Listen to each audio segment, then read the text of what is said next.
Chapter 6, Communicating with Your Athletes. Coaching is all about communication, and your overall success and failure will be directly impacted with how effectively you communicate with your team and the others around you.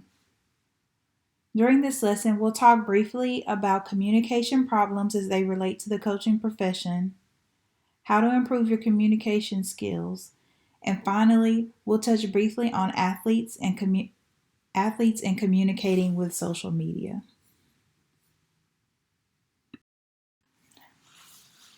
Let's start by talking about the basics of communication. Effective communication is essential in all aspects of life and is just as important to coaching.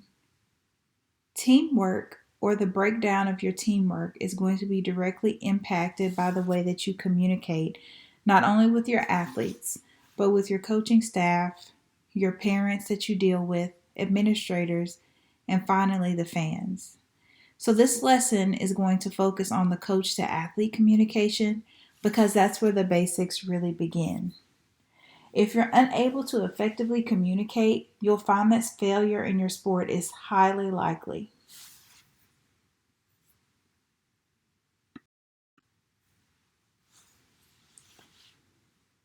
The 3 dimensions of communication.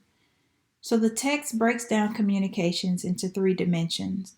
The first is sending and receiving messages, verbal and nonverbal communication or messages, and content and emotion messages.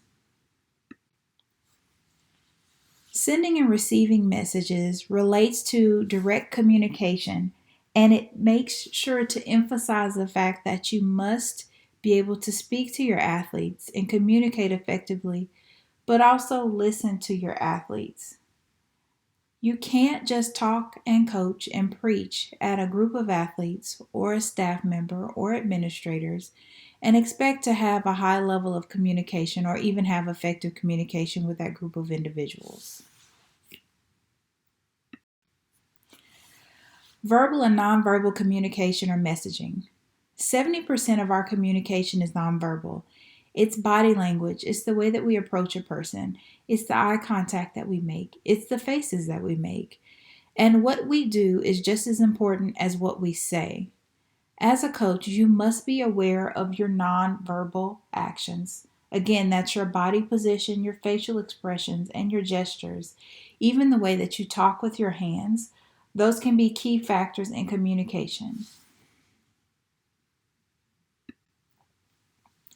Content and emotion messages. When you're communicating, your messages or your communication have 2 distinct parts. The content, which is the substance of the message, what you're trying to say, that's expressed verbally. And the emotion, which is how you feel about what you're saying, what you express non-verbally, the tone of your voice, or the passion behind your statement. Those are going to be key in communicating effectively. Through practice and effort, you can develop the skills you need to effectively communicate.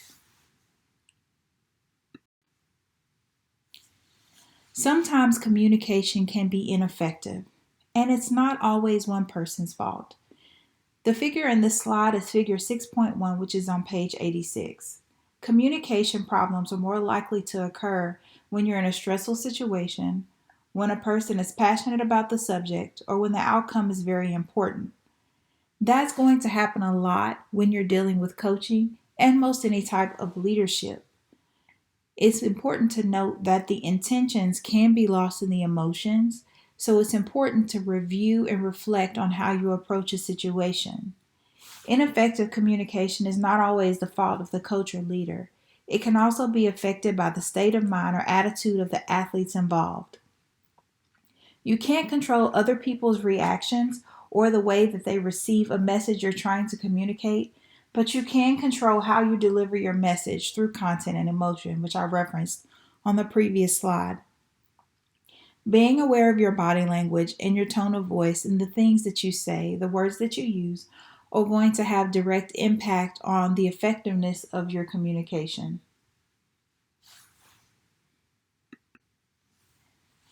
Let's take a moment to evaluate your communication skills. Review the descriptions of the 8 coaches on page 86 through 90. Rate yourself on the skills discussed. If you've never coached before, answer how you would typically communicate if you were in a leadership position.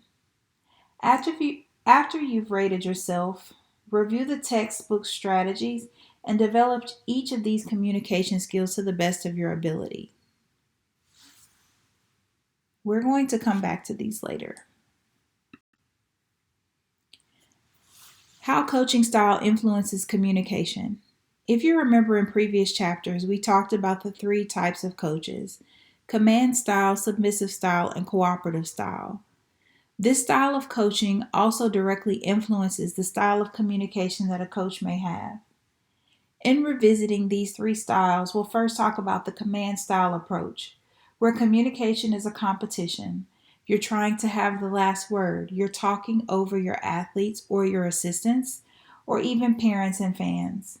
In this situation, you're likely to think that you're always right and it's your way or no way at all. The submissive style approach to communication is a coach who will seldom express their own viewpoints and may seem uncertain at times. They may beat around the bush or direct eye contact will be avoided, and they don't even participate in healthy verbal conflict or healthy verbal dialogue. So the conversations you have when there's a disagreement in a way to approach a particular problem. Cooperative style is based on mutual respect and communication will occur in a similar fashion. So you're working together. These coaches are usually direct, constructive, but they encourage two-way communication, which involves listening to your athletes. As you start to develop your skills with communication, we'll review 6 of the 8 communication skills problems that we discussed earlier. The first is Coach Incredible. Keep in mind that Coach Incredible thinks that he can do no wrong. He's always right.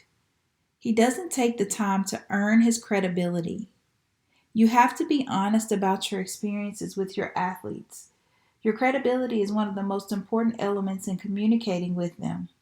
Initially, you'll have credibility because of your position, but it's important to maintain and build on this credibility. If you look on page 92, they give recommendations for building and maintaining credibility. Those include being a cooperative style coach, being knowledgeable, and then being honest about what you don't know, being reliable, fair, and consistent, following through with what you say, remaining calm under pressure, using a positive approach, and being accepting and empathetic. Keep in mind that empathy is the ability to understand and share the feelings with someone. In other words, be compassionate to the situation that your athletes may be dealing with. All of these recommendations deal directly with making a connection with your athletes so that you can communicate with them more effectively.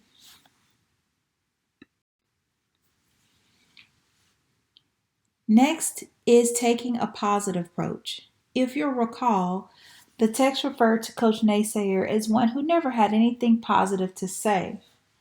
It's vital that you know how to communicate using a positive approach because, as the saying goes, you'll attract more flies with honey. Being positive does not mean that every message will be full of praise or compliments. It's just the attitude that communicates the desire to understand and accept other people, to recognize their mistakes but not to demean or degrade them for making those mistakes. Don't get in the habit of only telling athletes what they're doing wrong, which goes into the next. Sending messages high in information. It's important that you don't act as the judge in the communication skills issue that they listed in the chapter. You can't just tell an athlete that they're wrong. They're always wrong. They never get it right. It's important that you let them know what they're doing wrong and then find moments to help them to correct the issue. Use those teachable moments during practice to pull athletes to the side and have a one-on-one conversation with how they can improve. There will also be situations where you'll be in a competition or a game and you need to make those corrections. Again, berating the athlete during this time is not going to be helpful or constructive. nor will it help with the communication you're trying to build with that athlete. When you have time, take a moment and communicate with them. Find out the reasoning behind what their action was. So, if they decided to deviate from a specific play or an instruction that you provided to them, find out why they deviated and then use that as a teachable moment and show them why the choice that they made may not have been as effective as a suggestion that was given to them initially. Communicating with consistency. Keep your word and don't send mixed messages. Find a method for maintaining consistency in your coaching. Athletes aren't necessarily looking for those inconsistencies, but it's important to do what you say you're going to do, mean what you say. It can hurt the trust if you're inconsistent. Your athletes put trust in you as their leader and as their coach, so it's important that you continue to build on that trust. When you're teaching a skill, or if you're instructing an athlete on how to perform a specific skill, or if you're enforcing a team policy, remember to be consistent so that they know that you're there for their benefit. Learning to listen. Sometimes coaches can be so busy commanding or instructing that they don't give anyone a chance to speak, or they may think that the athlete should be seen and not heard. Some even see the athletes responding or replying as a sign of disrespect. This is not the case. It is necessary that you clearly and effectively communicate to your athletes when they will have opportunities to verbalize how they're feeling.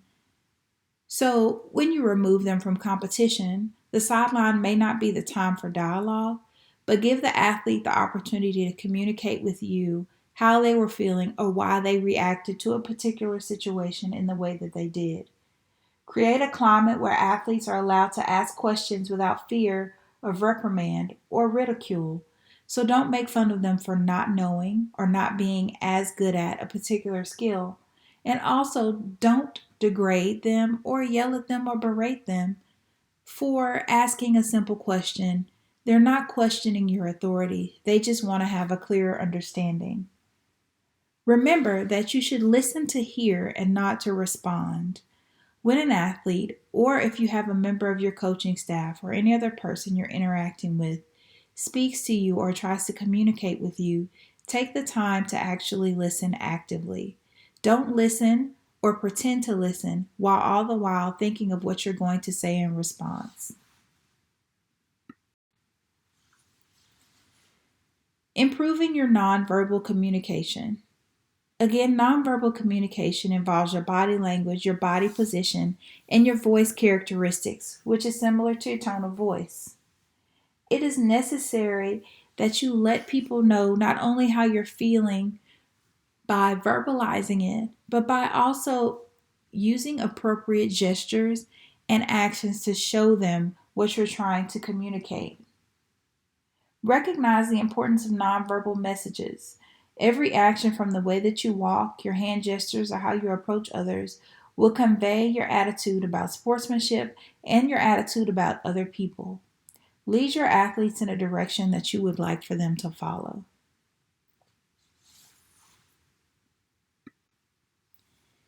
And finally, coaching and social media. There is a such thing as a positive use of social media. You just have to ensure that you develop personal and team policies when approaching this area.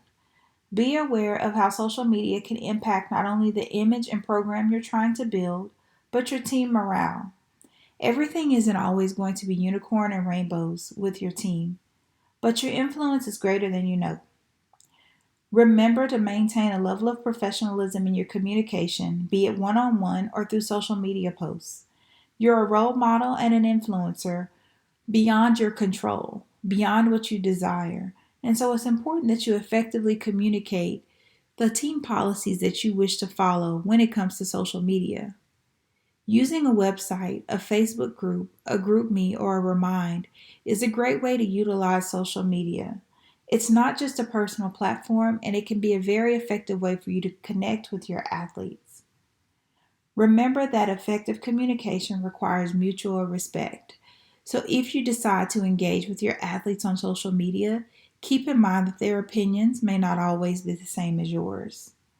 Be wise in what media you use to communicate, and even if it's not really your thing, it may be one of the most effective ways to communicate with your athletes. Just try to find a balance between those two things. Final thoughts.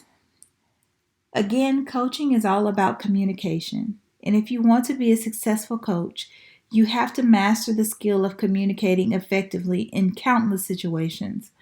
That can be speaking with parents, communicating your expectations to athletes, explaining how to do a specific skill to your athletes, introducing your team, communicating with the media or officials, or just simply having your day to day interactions with your athletes, getting to know them, helping them to learn and grow.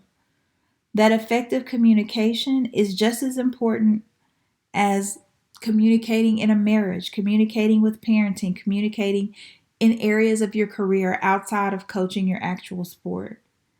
So keep in mind the skills that we've discussed.